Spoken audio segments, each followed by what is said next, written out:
Hello guys, welcome to RJ kitchen.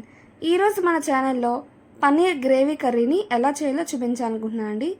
ఇది as it is dhaba స్టైల్లో ఎలా చేయాలో చూపించాలనుకుంటున్నాను. ఇంట్లోనే చాలా ఈజీగా, ఎటువంటి ఎక్స్ట్రా ఇంగ్రీడియంట్స్ అనేవి ఏం పడవండి. ఓన్లీ ఇంట్లో ఉన్న ఇంగ్రీడియంట్స్తోనే మనం as it is dhaba style paneer gravy కర్రీని ఈజీగా ఇంట్లోనే చేసుకోవచ్చు. ఆ ప్రాసెస్ అంతా కూడా స్టెప్ టు స్టెప్ నేను క్లియర్ కట్గా చెప్పాను. వీడియోని స్కిప్ చేయకుండా లాస్ట్ వరకు చూస్తేనే మీకు అర్థమవుతుందండి. చాలా మందికి ఈ పన్నీర్ క్యూబ్స్ అనేవి మనం తినేటప్పుడు గట్టిగా అనిపిస్తూ ఉంటాయి, గట్టి పడిపోతాయి. అలా అవ్వకుండా యాజ్ ఇట్ ఈజ్ దాబా స్టైల్లో ఎలా చేయాలో చూపించాలనుకుంటున్నాను. ఇంకా లేట్ చేయకుండా వీడియోలోకి వెళ్ళిపోదాం. ముందుగా నేను ఇక్కడ ఒక 200 గ్రామ్స్ పన్నీర్ని తీసుకుంటున్నాను. వాటిని ఇలా క్యూబ్స్గా కట్ చేసుకోవాలి. మరీ పెద్ద పీసెస్గా కట్ చేయకూడదు, అలాగే మరీ చిన్నగా కూడా కట్ చేసుకోకూడదు. మనం వీటిని మళ్ళీ ఫ్రై చేస్తాం ఒకసారి, దానికి వీలుగా కట్ చేసుకోవాలి. చూసారా, ఈ మాత్రం సైజులో కట్ చేసుకుంటే మీకు పర్ఫెక్ట్గా సరిపోతుంది. ఇప్పుడు ఒక బౌల్ని తీసుకొని ఆ బౌల్లో 1 table spoon chilli powder, just pinch of salt, అలాగే 1/2 టేబుల్ స్పూన్ జీలకర్ర పొడి, 1/2 టేబుల్ స్పూన్ గరం మసాలా, ఇవన్నీ కూడా స్పైసెస్ అన్నీ వేసి ఒకసారి బాగా మిక్స్ చేసుకోవాలి. ఈ స్పైసెస్లోని మన పన్నీర్ క్యూబ్స్ అనేవి ఇందులో యాడ్ చేసి బాగా టాస్ చేసుకోవాలండి. ఈ స్పైసెస్ అన్నీ పన్నీర్కి బాగా పట్టేలాగా ఇలా కొంచెం టాస్ చేసుకొని పక్కన పెట్టేసుకోవాలి. చూసారా, పన్నీర్కి మొత్తం స్పైస్ అన్నీ బాగా పట్టాయి కదా, ఇలా బాగా టాస్ చేసుకొని పక్కన పెట్టుకోవాలి. ఇప్పుడు ఒక ప్యాన్ తీసుకొని అందులోకి ఒక 2 టేబుల్ స్పూన్స్ ఆఫ్ ఆయిల్ తీసుకుంటున్నాను. ఆయిల్ కొంచెం పన్నీర్ క్యూబ్స్ని అందులోకి యాడ్ చేసి జస్ట్ ఒక 2 to 3 minutes వరకు మీడియం ఫ్లేమ్లోనే ఫ్రై చేసుకుంటే సరిపోతుందండి. దీన్ని ఓవర్ ఫ్రై చేసుకోవసరం లేదు, జస్ట్ రోస్ట్ చేసుకుంటే లైట్గా సరిపోతుంది. ఇలా ఒక 3 minutes వరకు రోస్ట్ చేసుకొని ఒక బౌల్లోకి ట్రాన్స్ఫర్ చేసేసుకొని పక్కన పెట్టేసుకోవాలి. ఇప్పుడు అదే ప్యాన్లో అదే ఆయిల్లో ఒక బిర్యానీ ఆకు, దాల్చిన చెక్క, లవంగు, ఇవన్నీ బిర్యానీ స్పైసెస్ ఉంటాయి కదా, బిర్యానీ ఐటమ్స్, ఇవన్నీ కూడా మీరు ఎంత ప్రిపేర్ చేసుకుంటే అంత క్వాంటిటీలో ఈ బిర్యానీ ఐటమ్స్ అనేవి తీసుకోవాలి. అలాగే నేను ఇక్కడ ఒక 10 to 12 జీడిపప్పు పలుకులు తీసుకుంటున్నాను. అవి జస్ట్ ఒక 1 minute పాటు ఫ్రై చేస్తే సరిపోతుంది. వెంటనే ఒక పెద్ద సైజు ఉల్లిపాయని ఇలా స్లైసెస్గా కట్ చేసి యాడ్ చేస్తున్నాను.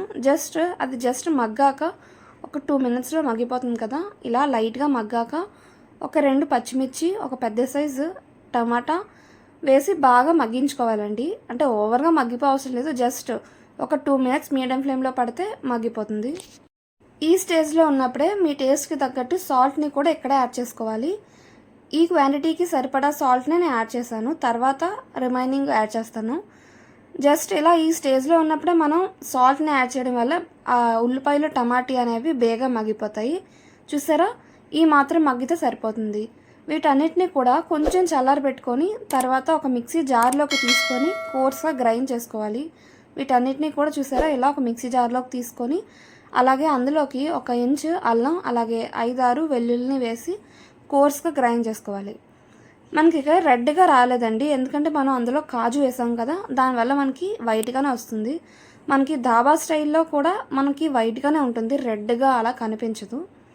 సో మీకు ఇక్కడ రెడ్గా కావాలి అంటే కలర్ఫుల్గా కావాలి అనుకుంటే జస్ట్ ఒక పించ్ ఆఫ్ రెడ్ కలర్ని యాడ్ చేసుకుంటే మనకి కలర్ఫుల్గా కనిపిస్తుంది.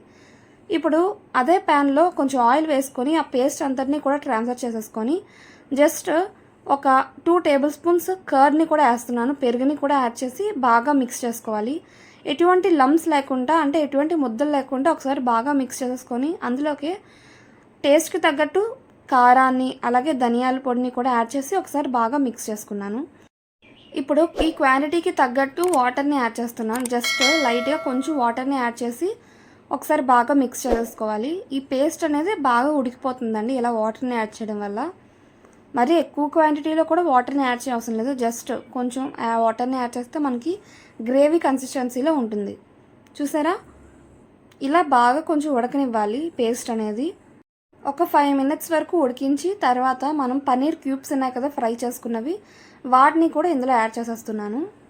మనకి ఇది పన్నీర్ గ్రేవీ కర్రీ కాబట్టి నేను ఇక్కడ గ్రేవీగా ఉంచుతున్నానండి, ఎక్కువ గ్రేవీ చేశాను.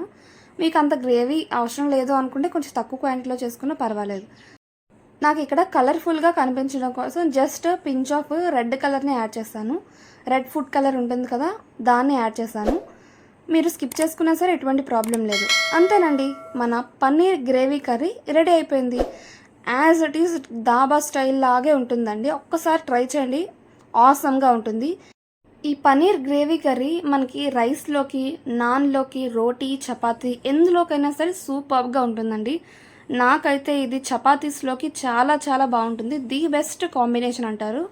అలాగే మీకు ఏ కాంబినేషన్ ఇష్టమో ప్లీజ్ కామెంట్ చేయండి. అలాగే ఫస్ట్ టైం కనుక మా ఛానల్ని వాచ్ చేస్తున్నట్లయితే ప్లీజ్ సబ్స్క్రైబ్ చేయండి, లైక్ చేయండి, షేర్ చేయండి. పక్కన బెల్ ఐకాన్ని క్లిక్ చేయడం మర్చిపోద్దు. Thank you.